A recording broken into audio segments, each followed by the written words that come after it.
really good night's sleep last night. The nurse decided not to wake me up for the middle of the night ops because I have not been sleeping at all. And this is why, let me show you. There's nobody here.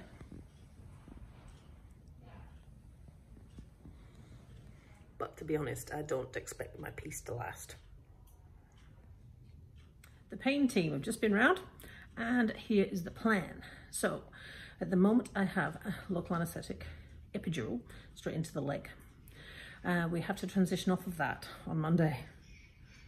So I'm actually quite concerned. So they came around to talk to me because I've got so many allergies to so many things. What they've done is they've started me on some other nerve pain and anti-inflammatory pain meds, and they're adding another one in, oxycodone, today, tomorrow even, and it's going to be on a low dose, long acting, with an anti-nausea as well. So I'm hoping to God that works and I don't get too sick. They're hoping that that will overlap with the switching off of the local anaesthetic, and what they're going to do is leave the line in my back in case something horrid happens and they have to switch it back on. Hoping that doesn't happen either, because that will set me back a week, because they'll have to then do the transition again. So I need all of your love and hope and wishes that that transition goes well, because that's the next hurdle that I've got. They're pretty happy that I've got so much movement in that leg, considering I've got a local anaesthetic in there. So that indicates that the dosage of it is really low, and I still haven't had to use the pain button. When I started moving the leg, it started getting really hot, sore, muscle sore sort of thing, but that's eased off the more I've moved it. And so yes, so the next big hurdle is going to be Monday when we do the switch over on the drugs. Today I'm working on elevation, and to begin with I was able to elevate the leg lying down. The more flexion you've got in your hip, the harder it becomes for elevation. That's just a muscular fact. So that's what I'm hoping to get sorted out today, is to be able to elevate the leg upwards off the bed. Now I've been working on this, I've done 3 lots of 10 already, and it's now 10:30 in the morning, and here's how it's looking now.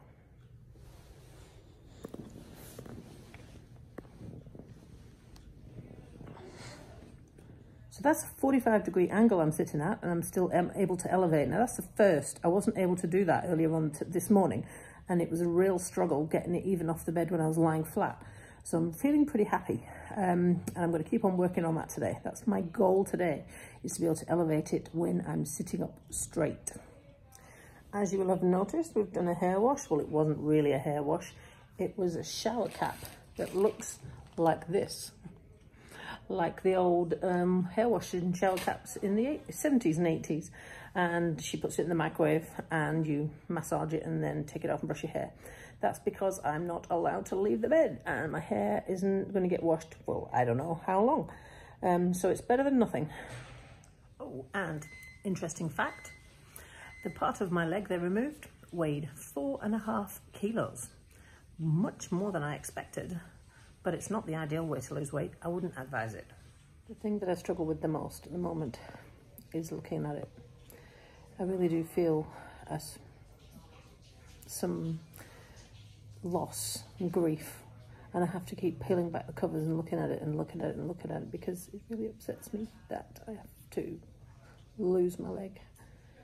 And that's the only time at the moment that the tears come, is when I have to look at the remainder of the leg.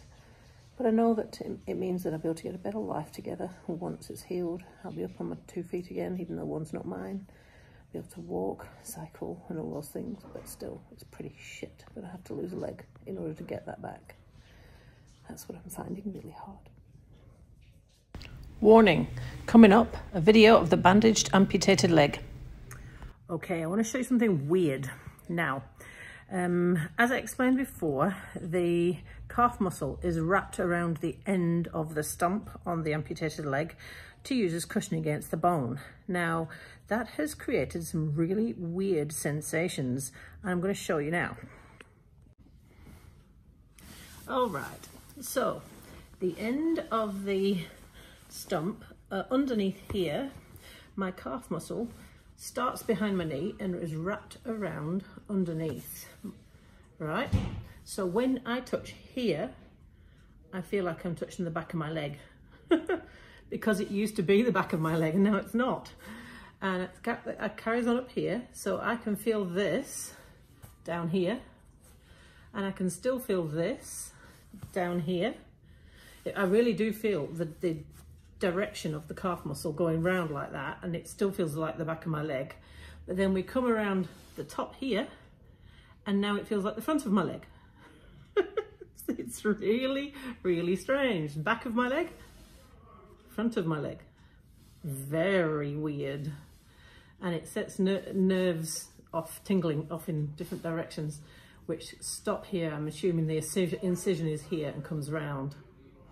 So really strange.